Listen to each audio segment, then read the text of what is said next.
Hi everyone, welcome back to N.O.A the Explorer. I am Dr. Akoranu and I am an adult, child, and adolescent psychiatrist, and I am continuing my Beginner's Guide to Locums Tenens series. Today's video, I wanted to touch a little bit on work-life balance. So if that's of interest to you, keep watching.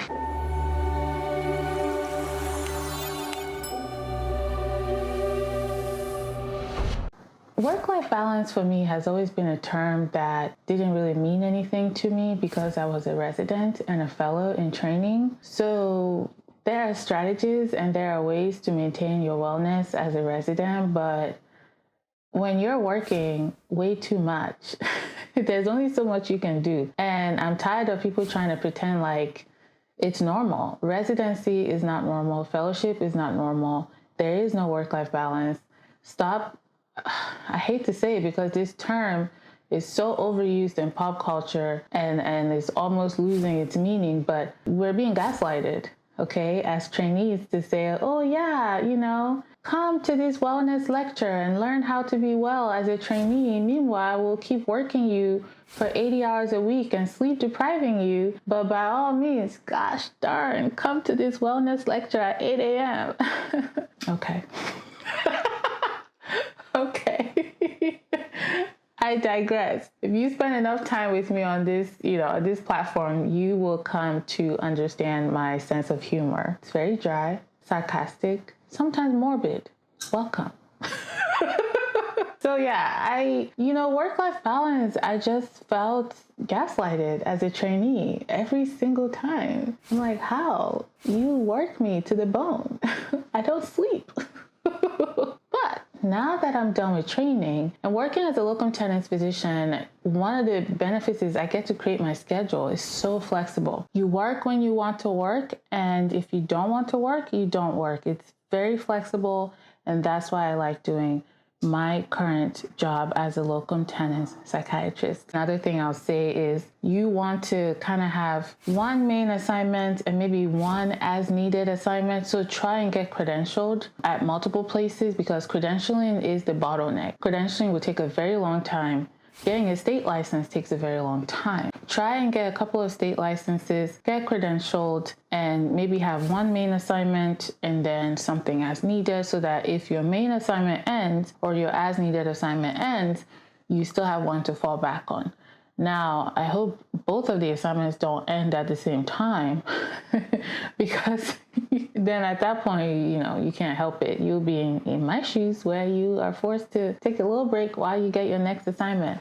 Work-life balance for me is getting to build the schedule that I want. And that's one of the reasons I became a locum tenens physician anyway, right? So right now I work 2 weeks on, 2 weeks off, and that really lends itself to inpatient psychiatry work, emergency medicine psychiatry work, and consultation liaison because there isn't too much of a patient abandonment, right? Like if I did outpatient, it would really suck to have to abruptly stop an outpatient assignment. But inpatient is a little different, right? Because inpatient, people typically don't stay on an inpatient unit for a very long time in psychiatry. A regular inpatient unit. A state hospital is a different story, but regular inpatient unit, it's usually a few days and then the patient gets discharged. Consultation liaison, you go and you answer the question that whoever is consulting you wants to know, and then you can sign off. Emergency room, you try to answer the question that the patient wants answered that you're being consulted on,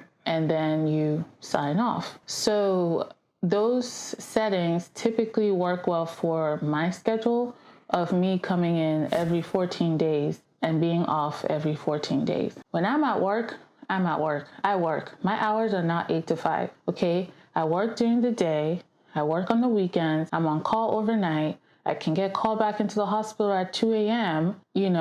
I work the whole time. But when I come home, I am home. I don't work. And so I really am trying to build in a way to make myself rest. If I had a job where I had to go Monday to Friday every day of the month, then we would be having a very different discussion right now. So whenever I get that kind of job, I'm sure I'll figure something else out. When I'm at home, I'm at home. I do everything. I go out with my friends. I'm trying to hang out with my friends a little bit more now. Most of them are in different states because I moved to Texas for fellowship. So a lot of my friends are, in different states, but I'm really trying to be more proactive to reaching out to people and reconnecting. And also the new friends that I've made in Texas. I enjoy spending time with them, reaching out to my co-fellows. Locum tenens work can be a little isolating. A lot of complaints or concerns that people have is, well, if I don't work at an academic center, how will I be, in the know? How will you know about, medical cases and rare cases? And the answer to that is just maintain your connections. Keep talking to your co-fellows, keep talking to your co-residents. So yeah, you just want to keep maintaining those connections regardless of what job you're in. And that's a way to just stay connected and not feel so isolated, especially when you have an assignment in a small town, rural town, and maybe you encounter a case that you're not used to. Then you can just pick up the phone and call your colleagues like you always did, right? So yeah, don't let that deter you or discourage you from doing locum tenens work. Now I want to talk about the main reason why I chose to do locum tenens. After my child psychiatry fellowship, I always knew that I wanted to go back for forensic psychiatry fellowship. I was thinking about it. I was strongly considering the idea. I put a lot of thought into it. Discussed with friends and family extensively. And so the decision that I made was to take a gap between child fellowship and forensic psychiatry fellowship because financially I was not in the position to go straight into another fellowship. I got married a year before I graduated child psychiatry fellowship. I have a lot of student loan debt. Before graduating fellowship, the president announced that student loan payments will start back up later on in the year 2023 in the fall. There were so many financial constraints that I had that I knew if I went straight into another fellowship, honestly, I will not be able to focus on fellowship. I will be so worried about finances that my anxiety would just get worse. So it was imperative for me that I work for a year, maybe 2 years before going back into forensic fellowship. And I know that the experience and confidence I get from working will make me a better forensic psychiatry fellow and subsequently, a better forensic psychiatrist, right? So I wanted to do that before fellowship. I wanted to pay off my debt quickly. I wanted to build my confidence as a psychiatrist. I wanted to earn extra income before fellowship, and having all these different state licenses that I need to do locum tenens work allows me to explore different states, look at different facilities and hospitals and how they do things, really assess what I like and what I don't like. And then finally, when I have to make a decision on where I want to stay permanently, I have enough information to make that decision. I don't think we have enough information to make that decision coming out of training. They want you to sign a 2, maybe 3-year contract straight out of training when all you've ever known is academic medicine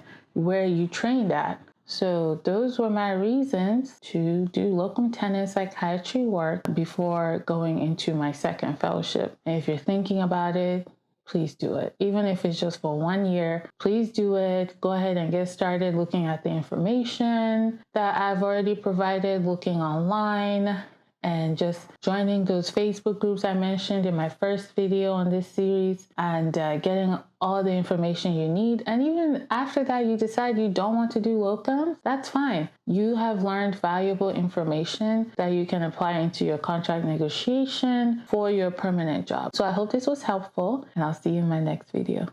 Bye.